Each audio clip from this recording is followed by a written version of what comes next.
erlarini deb eng ko'p stradat qiladigan bilasizlarmi qanaqa ayollar? Ular uchun faqatgina zoti bor deb biladigan, hamma narsani shu erkakni atrofida tuzadigan, fikri xayoli 24 ga 7 faqatgina eri bilan bog'lanib qolgan ayollar eng ko'p erkaklarni deb stradat qiladi. Я вам открою один большой секрет. O'shanaqa ustida o'lib boradigan ayoli o'sha erkaklarga ham juda tez qiziqish darajasidan, qiziqish ramkasidan chiqib ketadi, juda tez joniga tegadi, chunki har doim unaqa ayollar dostupniy, u ayollarning qiziqishi, kayfiyati faqatgina shu erkakni xatti-harakati bilan tuziladigan bo'lib qoladi. Hurmatli ayollar, qizlar, bu dunyo faqatgina bitta erkakni atrofida aylanmaydi.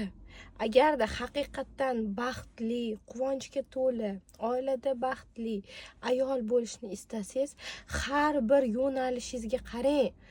Qanaqa yo'nalishlaringiz bor? Farzand yo'nalishi, shaxsiy rivojlanish yo'nalishi, tana, organizm, sog'lik, hobbi, karyera, mana shu yo'nalishlaringizni hammasida chiroyli balans tuzishni bilsangizgina, o'shanda hammasi sizda juda ham chiroyli bo'ladi. Faqatgina kayfiyatingiz bitta inson bilan bog'lanib qolgan bo'lmaydi va mustahkam o'zingizga bo'lgan ishonch va mustahkam munosabatlar bo'ladi.